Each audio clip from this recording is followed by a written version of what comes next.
Menteri Rangba ka jilla Conrad ke sangma ula ong baka Sorkar ka don ya ka jing angnut ban pynlong ya ka jilla Meghalaya kum ka nongbah ka bala man pynmih ya ki waiñ so ne fruit wine jong kari India. Ya ka ne UCM ula penpau ha ka jing pli pai ba ya ka North East Fruit Wine Incubation Center ka baningkong hapo ka than syate lami ni IHM campus maudiang-diang. Menta ka singi palay harangkar ka jing don lang ka menteri ka tanat ka rep karyang ka kong emperin lingdo bad menteri ka tanat exercise ba kermen Syllad. Ha ka jing kren Conrad sangma ula ongru bakane ka jing tumuru ban penyaso ha ka baya day bat kilat kilenti ban kentiu yiki kam jungok kai perthai ka rep karyang sengkam sengjam bat kilat thau kam lengba ka jing kentiu yaki nong shna wine trai jela lengba ki sok kipai. Ula ongru bakane ka sinjam bala syem da ka Sorkar kam tumu tang ban kentiu ki kam pynmih wine Henry ka ban penmentoi ru yaki nong rem ki nong wan syangkai perthai bat ki nong sengkam ha ka jela. Nalor kata ukurmen ru baka jingdon ya kaneka wine incubation neka jaka sanjor ya ki wine kan pli ya kerensan na kabenta ki nong sengkam lajong bakin persyang ban pendan kam ya kaneka tiar bat ban kentiu ru ya kayok kakon lengba ka jing pynmih wine lengba kiso.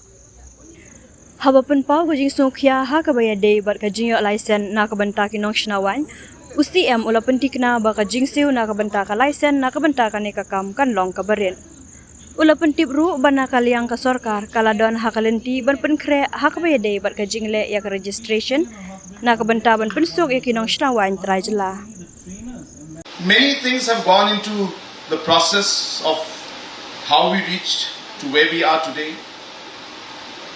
Maybe the oldest memory I should say I have of what ignited us to try to look into this was I think one of the programs I had gone somewhere and I saw I think a beer bottle of one of the beers and a printed label on a computer printed out or some even written by hand and stamped on stuck on that beer bottle saying pineapple wine and we tasted it and it was really good and really great. But the packaging and the bottling and everything we saw, I think if anybody else had seen it, they would have never bought it. It's as simple as that. And I think the series of such events and obviously discussions led to us realizing that there is a huge potential in this. And hence this has a potential to really, this has the capability to or the potential to unlock a huge capacity that is just lying, dormant, I should say. And that is the reason why when we saw all of this, we were convinced that there has to be a proper system, a proper policy, a proper framework, a proper support structure, a proper ecosystem that is going to allow the local fruit winemakers to really flourish in our state, which would then unlock the potentials that are there for agriculture, for farmers, for tourists, for entrepreneurs, so on and so forth. So that's what went into all of this, and let me just tell you and share with you that this building that you're seeing and the structure you're seeing in front of us didn't happen just like that. There's a lot of work that has gone into it, a lot of thought process, and a lot of energy by some really, really great people that has actually made this possible. So of course the people who are applying for it, they know it. It's not like a normal license. You don't have to pay so much. It is very, very nominal fees, mainly meant to only complete the process of registration so that we actually you can keep a track on all the registrations taking place. But the license in itself is very, very nominal.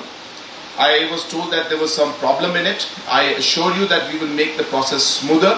Wherever the possibility is there to cut the time, we will do that.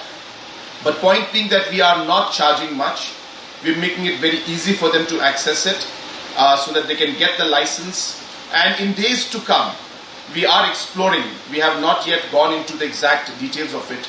We would like to see that these wines would be more marketable in terms of just like they're selling in the hotels.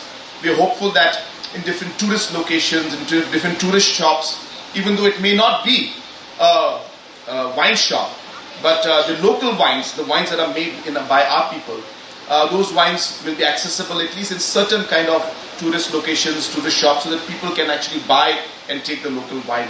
So you will not need a license to actually sell the local wine. So I think that kind of policy making is required. For that we are trying to obviously talk to all the stakeholders and ensure that it is rolled out smoothly, and see that we are able to make the wine accessible to the public in general in terms of the tourist, and so that it can be sold in certain locations more easily without being it being a wine shop as such. And it affects much more than simply the people who are making the wine.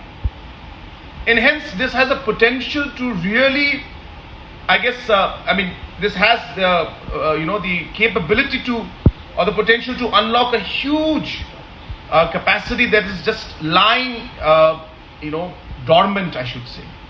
And that is the reason why when we saw all of this, we were convinced that there has to be a proper system, a proper policy, a proper framework, a proper support structure, a proper ecosystem that is going to allow the local fruit winemakers to really flourish in our state, which would then unlock the potentials that are there for agriculture, for farmers, for tourists, for entrepreneurs, so on and so forth. So that's what went into all of this. And let me just tell you and share with you that this building that you're seeing, and the structure you're seeing in front of us, didn't happen just like that.